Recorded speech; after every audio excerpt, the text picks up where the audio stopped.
What's good, y'all? Today's video I'm going to be giving my predictions for the Culling game. Now my predictions will be based on recent events and things that have been stated about the Culling game, and my predictions won't be in order of events or anything like that, but just things I came up with when rereading some of these chapters. But let's not waste time and get right into the video. For my first prediction, I just want Obara back. There's no crazy analysis or anything of that nature. I know a lot of fans also want her back in the story, and it would be cool if she was. But I mean, if she's not in that, what we saw back in the Shibuya was her last time as a character, that's fine by me. I'm not too mad about it. But it would also be cool if she came back and she did what Yuji did back in the Goodwill event arc when Yuji popped back up and making me in the bar thought he was dead and whatnot. And it would just make for a cool surprise and a nice little homage to what happened in the beginning of the series with those three. My second prediction, I actually have Maki fighting the angel Hana Karuzu. Now this one isn't exactly too much of a shocker or anything out of left field, because they kind of pretty much stated that Maki will eventually have to interact with Hana in some sort of way, more than likely in a battle of some sort, considering Hana can erase curse techniques and whatnot. And I think this will be interesting battle, or just play on just ability to see, since Maki, her evolution ever since the Zenin massacre and all that. I think if she went up against Hana, it would be an even greater feat than what she did with the Zenin clan, because Hana is 1,000 years old, so clearly she has some sort of high level skill or knowledge in the Jujutsu Society world. I made also a prediction that maybe Hana's connected to Sukuna in some sort of way, because she's 1,000 years old. Sukuna's been around for thousands of years, so she must have at least somehow interacted or met Sukuna some point in her life. So if Maki can convince Hana to help them, or she plays a big role in getting Hana to release Gojo, that'll be big for Maki's character going forward. At number 3, I have Hikari Kenji playing a big factor at the very end of the Culling game. Now Hikari has been pretty much through the times that whenever he's mentioned, he's been pretty much hyped up and built up as one of the top sorcerers in Tokyo. And if Hikari, when he makes his debut and Yuji and Megumi meet him and we find out whatever his curse technique is, and my guess is probably has something to do with gambling or some sort of weight, or being able to manipulate density.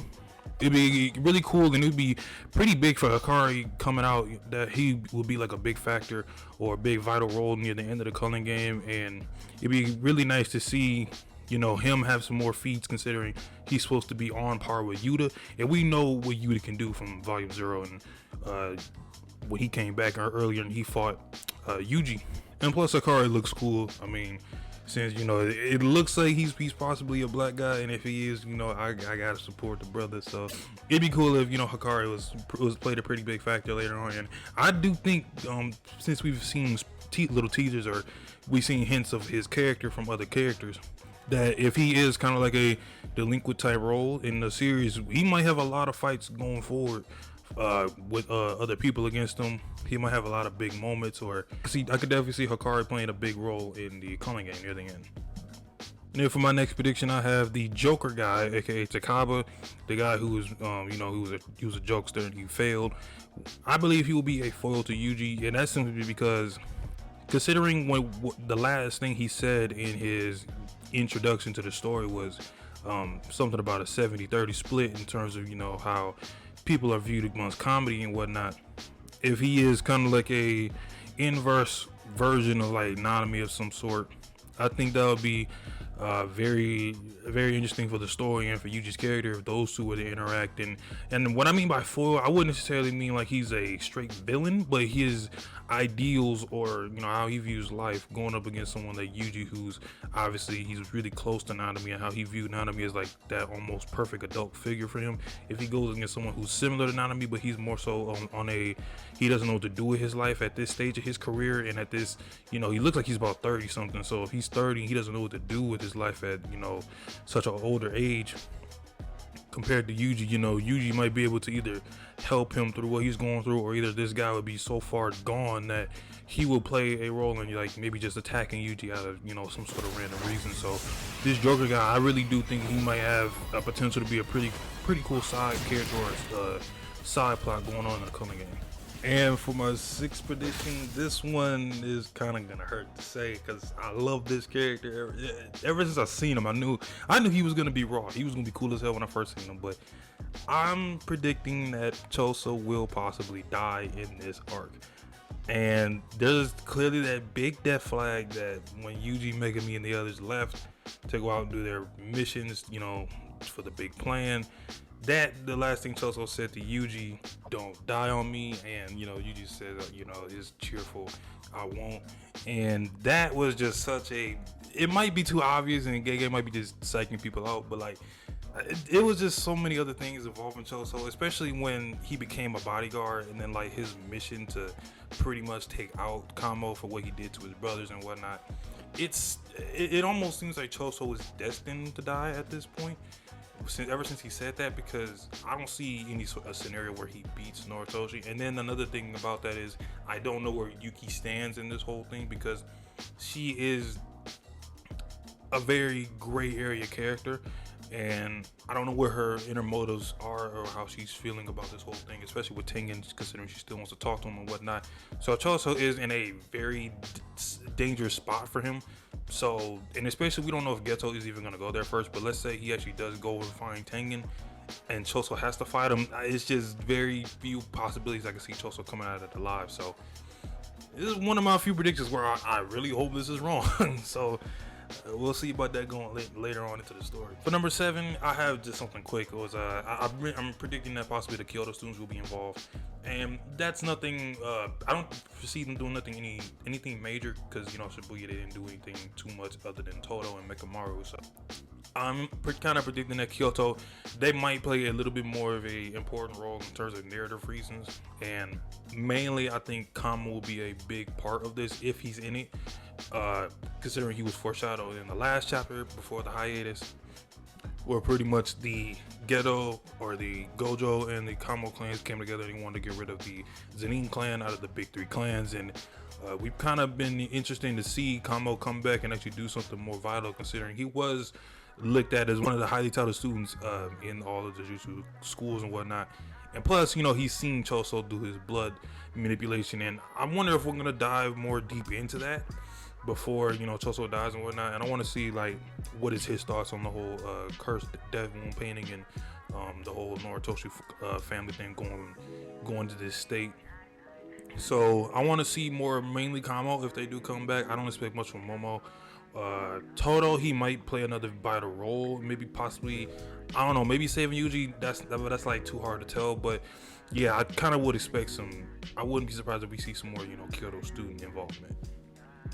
My second to last one, another quick one, and that will be that Panda.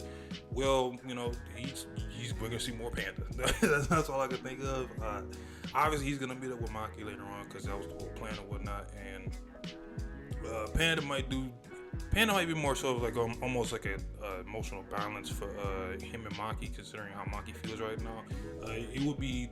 I could see Panda being kind of like that balance for her in a sense that since he just lost Yaga, he might be able to talk with her and, you know, get her mind right, make sure she's all the way there 100%, still on the goal, the mission of, you know, getting rid of Kenjaku. So I could see him playing that type of role.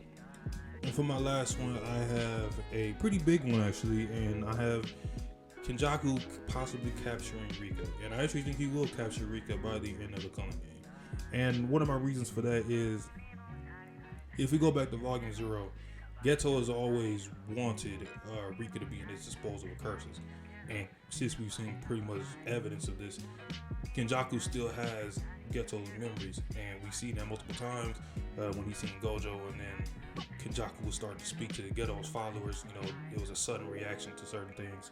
So I could definitely see Kenjaku going after Yuta, or maybe switching up his plans into and kind of like a big brain play of like, okay, I know they think that I'm going to go straight for Tengen, but what if I actually go for Yuta instead and try to take him down with this other plan I have, take Rika, and then I become even more stronger. So when I go against Tengen, I have something that they wouldn't even expect or plan for.